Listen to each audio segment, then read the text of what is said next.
This is Canadian MGTOW. Having fun, and not giving a shit. Welcome to Red Pill Stories.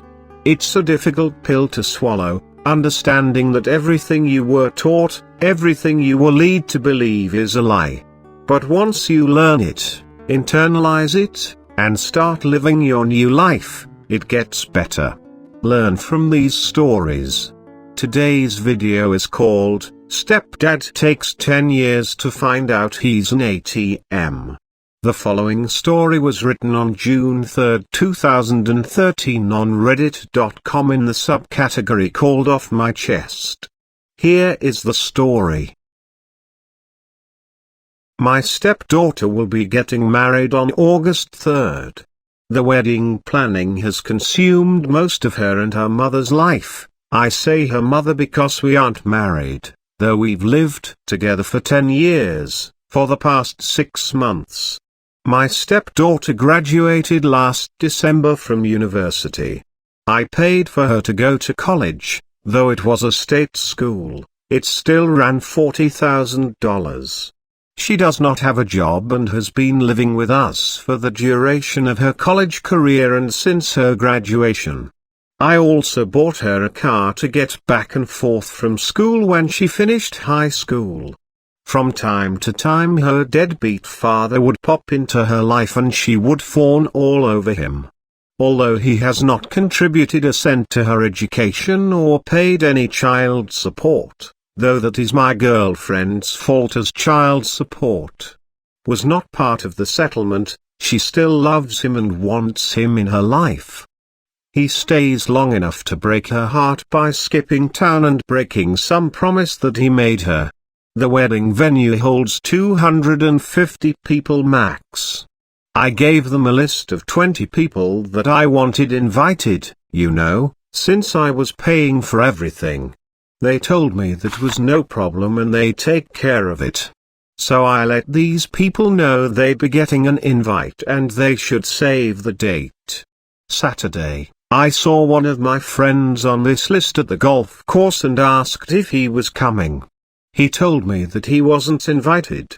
He told me that he got an announcement, but not an invitation. He had it in his back seat and showed it to me.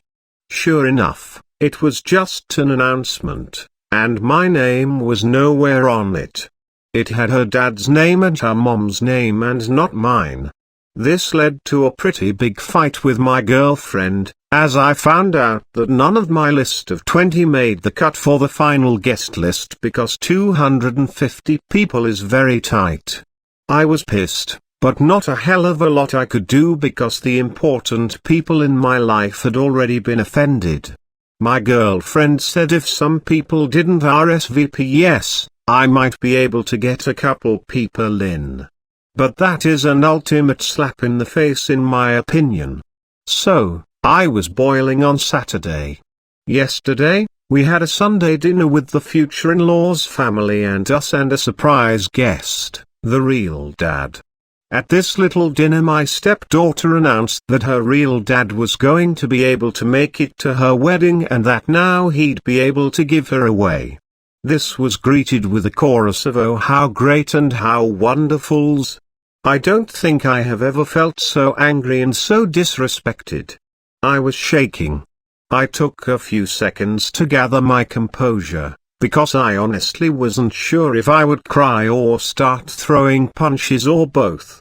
Once I was sure I'd be able to speak I got up from my chair and said I'd like to make a toast.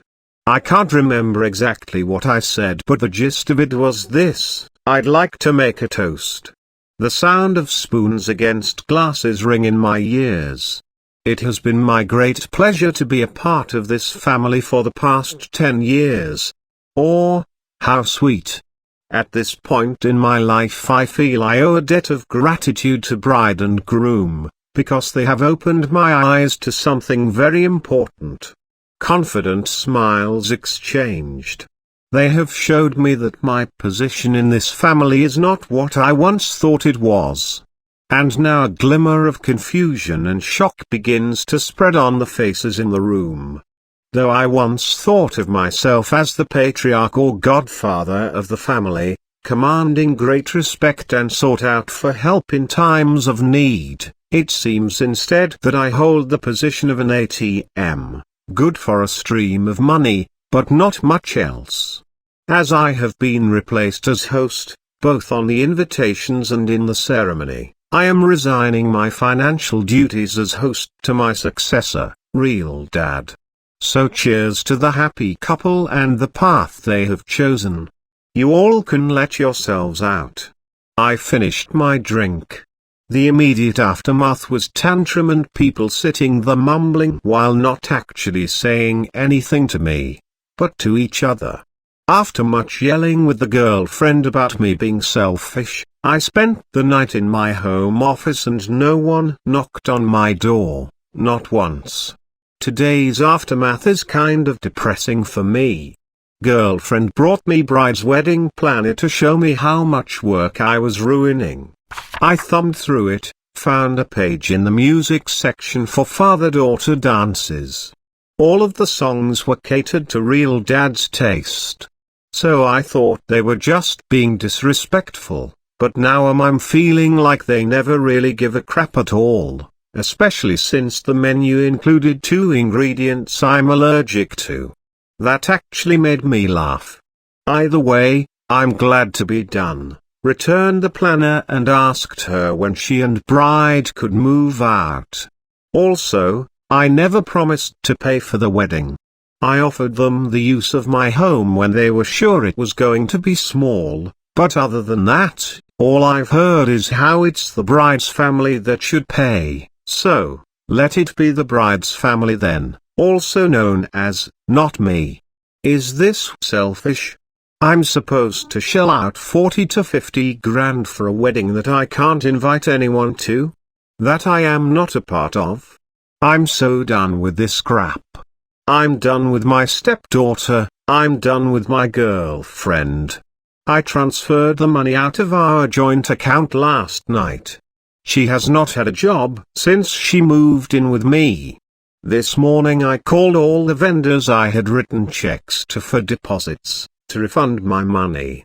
At present it looks like I'll lose around 1,500 for the venue, but the other vendors have been great about refunding. You want your Real Dad to be on the invitation, to give you away and to sit at the head table? Fine. Your Real Dad can pay for everything too. 3 days later. Girlfriend and bride are now moved out. They are moving in with the groom. It was very hard not to be petty with some of the belongings they took with them, but it's done and I switched out the locks and now it's time for a brew. I can't believe how popular this story got, but I feel good to be given support by so many. If I find out what happens with the wedding, I will let you know, but I can't guarantee that I will put in the effort to find out. From what I've heard, they are trying to scale things back and get his parents to help out. Girlfriend burned bridges when I found out she tried to write herself a check on our joint account the day after the unpleasantness. By then I had already moved money. So I guess I'm a bigger ass than her, but I could feel it coming. That's all.